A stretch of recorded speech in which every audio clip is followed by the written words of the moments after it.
Pedro, porém, lhe disse: não possuo nem prata nem ouro, mas o que tenho, isso te dou. Em nome de Jesus Cristo, o Nazareno, anda.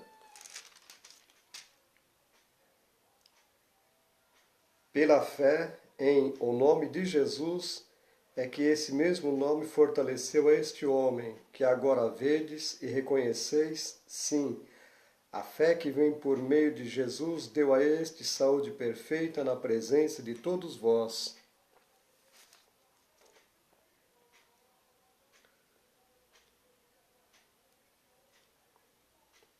No dia seguinte, reuniram-se em Jerusalém as autoridades, os anciões e os escribas, como o sumo sacerdote Anás, Caifás, João Alexandre e todos os que eram da linhagem do sumo sacerdote, e, pondo-os perante eles, os arguíram: com que poder ou em nome de quem fizestes isto?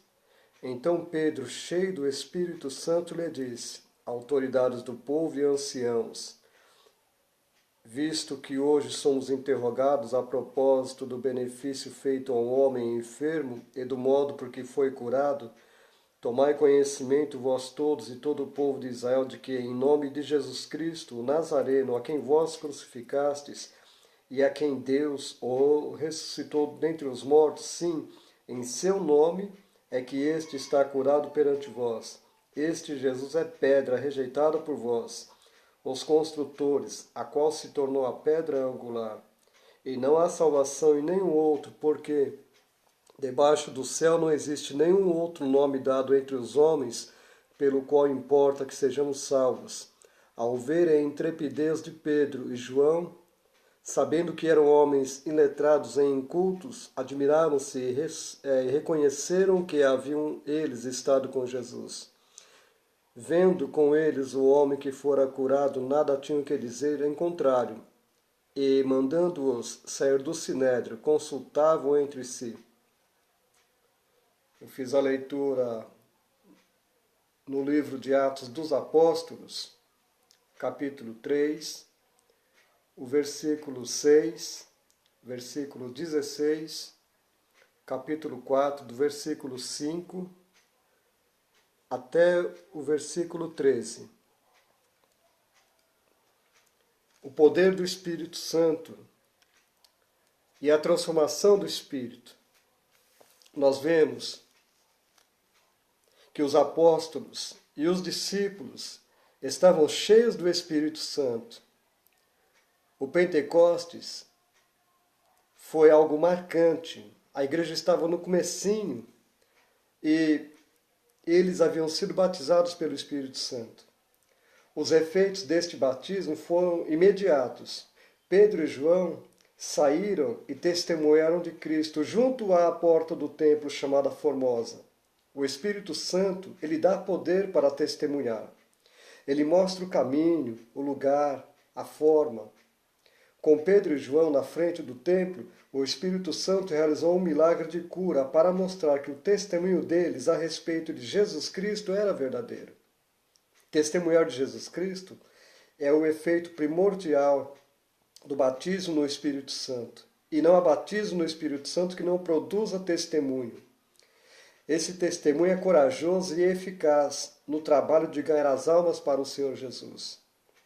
Que nós possamos nos colocarmos de joelhos diante do Senhor Jesus, entregarmos sempre a nossa vida aos seus cuidados e pedir a Ele que, através do Espírito Santo, abra a nossa boca para que, de uma maneira corajosa, possamos testemunhar de Jesus Cristo para todas as pessoas. Nós vemos no versículo 13, quando o Espírito Santo toma conta de uma pessoa, a transformação é total, é visível. Pedro e João, iletrados e incultos, anunciavam a mensagem do Senhor. Diante de autoridades e todo o povo, todos se admiravam porque o Espírito Santo estava com eles.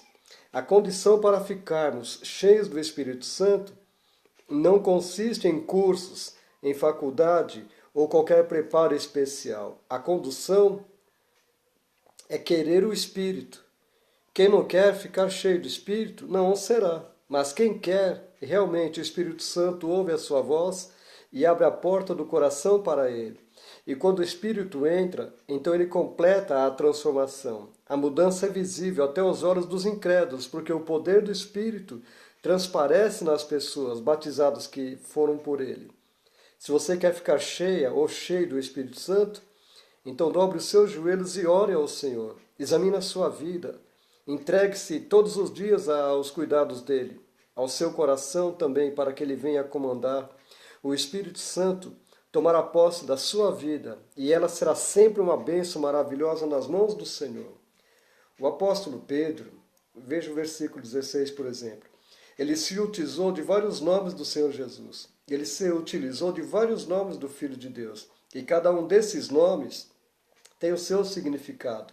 Observe o versículo 13, 14, 15, 18 e o 22 aqui do capítulo 3. Então, os nomes do Senhor revelam mais do que o caráter de Jesus. Pedro estava mostrando com isso o que foi predito lá no Antigo Testamento. Estava cumprindo no Novo. 333 profecias a respeito do Senhor Jesus, que, de tantas outras registradas no Antigo Testamento, elas se cumpriram no Novo em Jesus. Então Pedro, ele pediu que se arrependessem, verso 19. Arrependei-vos. Aqui o sentido é modificar o seu coração e mente. Do versículo 5 ao 12, do capítulo 4 agora, né? O 3 ficou, agora é o 4, do 5 ao 12. Nós vemos então aqui que existe dois tipos de coragem. Veja, existe a coragem inconsciente, que apenas percebe os perigos que a pessoa enfrenta. Existe a coragem fria e calculada, que conhece o perigo e não se acovarda. Foi esse tipo de coragem que demonstrou Pedro. Ele conhecia o perigo que o rodeava. E era muito grande o perigo, mas ele desejou e ele prosseguiu. Pedro foi um grande homem usado por Deus após o Pentecostes como apóstolo para os judeus. Ele foi um vaso muito poderoso por Deus. Paulo, depois lá no capítulo 9, uns 3 anos depois, ele foi o apóstolo dos gentios, Pedro dos judeus. Pedro, então, foi muito utilizado, foi usado, vamos assim dizer, pelo Espírito Santo. O livro de Atos dos Apóstolos fala muito a respeito de Pedro e de Paulo.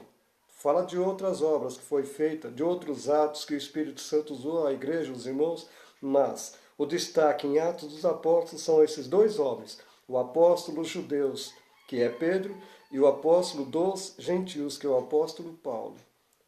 Tudo porque o Espírito Santo capacitou. Que o Senhor te abençoe e te guarde, que o Senhor seja contigo. Medite mais na palavra de Deus, deixa Deus abençoar a tua vida, amém? Fica na paz. Até a próxima.